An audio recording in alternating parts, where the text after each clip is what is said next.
The man you were taught to pity had more days off than you. No alarm ever woke him. No boss ever timed his lunch. No commute ever stole his evenings, and his calendar had more holidays than yours will ever have. You were told history is a straight line of progress today. I'll show you the one thing that moved backwards. This is a real day. From the year 1300, we'll live it from sunrise to dark. But stay to the end, because the ending isn't about him. It's about who took his calendar and sold it back to you 2 days at a time. Sunrise in a village in medieval England. He wakes when the light wakes him. There is no clock in his house, no clock in the village, no clock in his entire life. The nearest bell that counts hours is a monastery. Away, his bed is straw, his blanket is wool, his floor is earth, one room, one fire, everyone together by your standards. This is poverty by his standards. This is normal because everyone he knows lives like this and nobody is behind on rent for a better one. Breakfast is bread, porridge, and weak ale. Yes, ale in the morning. Water could kill you, and brewed ale was safer. So everyone drank it, even children. His commute is 30 steps. The field starts. Where his door ends. No traffic, no train, no boss. Waiting at the top of the stairs, his tools hang where he left them. His co-workers are his neighbors, his brother and his son. He has known every one of them his entire life. Try saying that about your open space. Now watch how he works, because it's not how you work. He works until the task is done, not until a clock tells him to stop. Historians have a name for this, and they call it task time. Plow the strip, mend the fence, and done is done.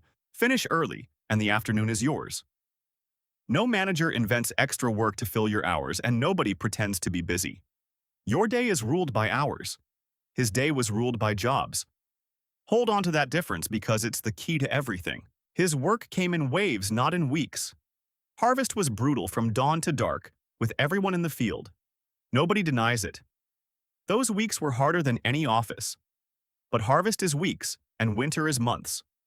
In winter, the fields sleep, and the schedule sleeps with them. Wood, repairs, tools, and stories by the fire. The pace of the whole year breathed. Your year doesn't breathe. It just runs. Even inside a workday, the rhythm was human. Men paused to talk, to eat, to argue, to nap in the shade and ale. Break in the field was not laziness. It was custom the Lord's steward could push. But the village pushed back because custom was law.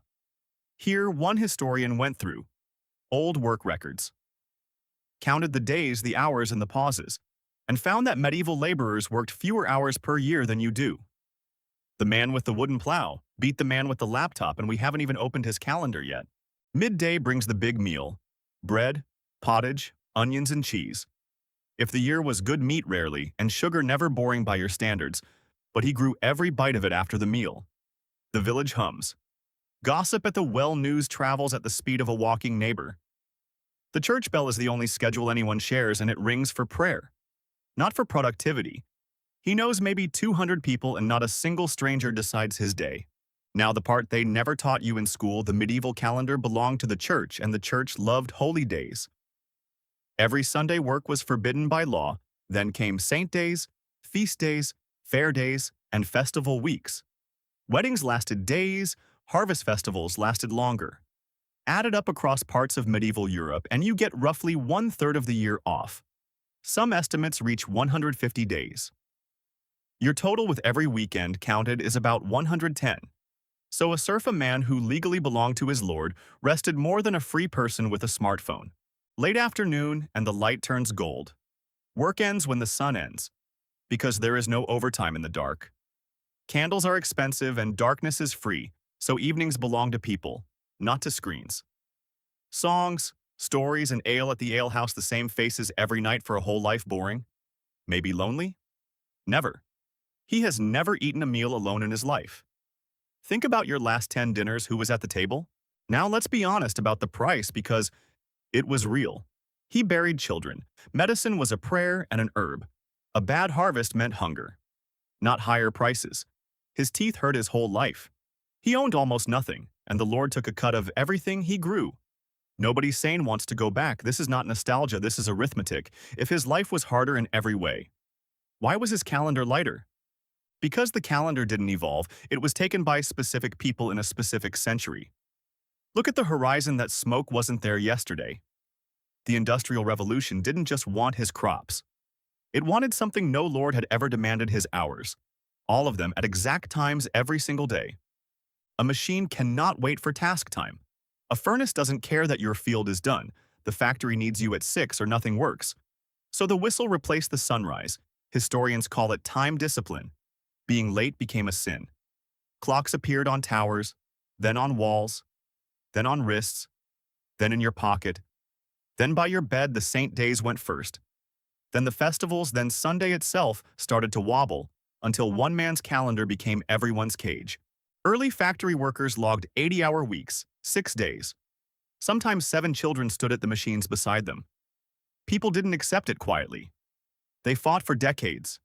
Marches, strikes, and funerals. The 8-hour day was not a gift from anyone. It was a war, and workers paid for it. The weekend you love is younger than the light bulb. You didn't inherit rest. You inherited the ruins of it. 2 days guarded like treasure. So put the 2 men side by side. One owns almost nothing, and most of his time. The other owns everything and almost none of it. The peasant rented his land and owned his day. You own your things and rent your hours. We won medicine, food, warm homes, and long lives. Real wins keep them. Nobody is moving to a hut. But be honest about the trade. Progress billed you for it. And the bill was time paid monthly for the rest of your life. Next Monday, when the alarm fires before the sun and you silence it with the reflex of a trained animal, remember the man from 1300. He wasn't lazy, and you are not free. You are just inside someone else's clock, and the door was never locked. The peasant never got a weekend. He never needed one. The question is why you do.